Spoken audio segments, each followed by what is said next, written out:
Hey there, welcome to this episode, and I want to talk about the awesome skip back function that exists within the SP-404 Mark II.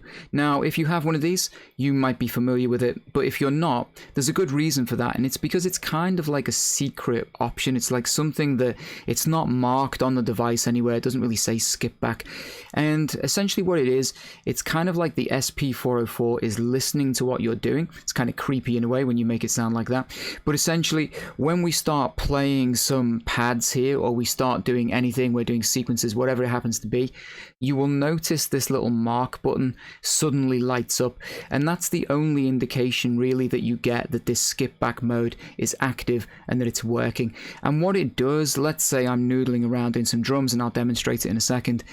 It is listening to us and it is secretly recording that performance. Now, it has a limitation in terms of its length. So we can record up to 25 seconds in the default state. So if you just bought one of these, you'll get 25 seconds. However, you can do Shift and Pad 13 and go into Utility here. We can go into the System menu, scroll down to, it says SBS time here. I'm not sure what the S is on the end, skip back system perhaps. Push enter, and you will notice it says long here. That's because I've changed it from the default. If we change from the default, we can go to long and we can get 40 seconds of recording time. So plenty for certainly like drum loops and things. It's not going to capture like your whole song particularly, but there are other ways to do that. So let's come back out of this menu.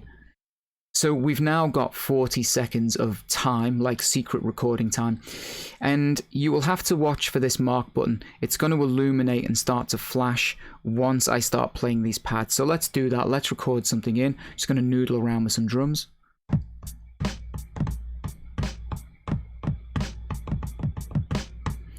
And even if I stop for a second, I'm thinking about it, I want to take a break, I want to try something else. Let's just do another pattern.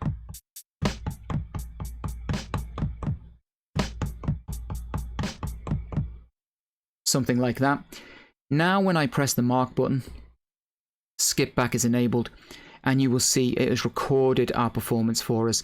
Now the only downside to it really, and it's not much of a downside, is that this is different, of course, to creating a pattern where you input your drums and you can record along and do the same thing, but you no longer have control of the individual elements. So I can't make the kick a bit louder, or, turn the hi-hats down or swap it out or whatever.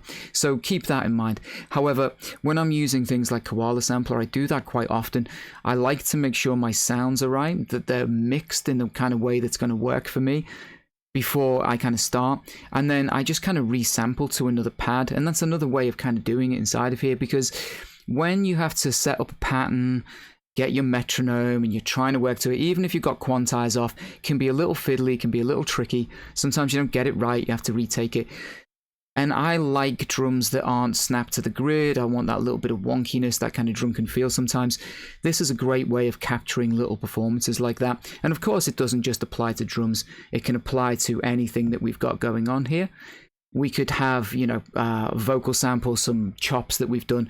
Could be anything, and it's going to record that for us. So keep this mode in mind. It's really, really powerful, I think, for getting more spontaneous kind of drum loops and stuff like that going on.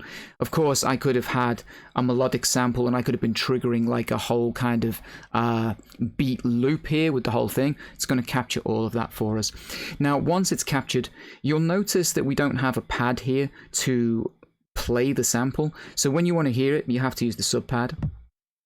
And what you'll notice is that sample mode is still enabled. So with gate on, you're going to have to hold your finger down.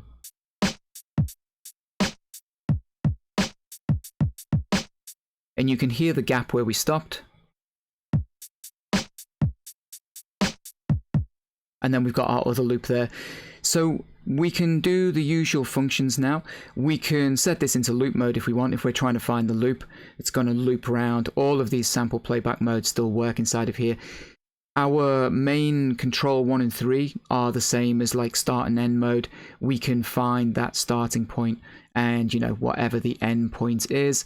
If we have loop enabled, we get control 2 here, so we can also find a loop point and play around with it like that. So all of your functions are still here. If we want to find the perfect loop and then truncate it and just, trim it down, we can do that with our menu button, same as we could before with start and end. So we can normalize it, emphasize it, we can, cancel. And if you want to just kind of commit this, we can press record here, and it's going to ask us where do we want to save our sample to. So I can save it to, this pad here, for example. And now when I click on this pad, it's in loop mode. You can see it's playing what we took there.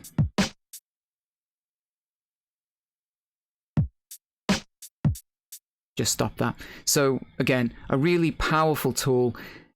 I love that you can still bring it onto your pad and I can still edit it further. So I just want to take a chop out of here. I actually want to sample chop this. I can do all of that from, this point onwards. Really creative, really fun, but just a little bit hidden. Kind of have to know the knowledge and know that this thing exists. So hope that helped you out. I'll see you guys in the next episode. Take care.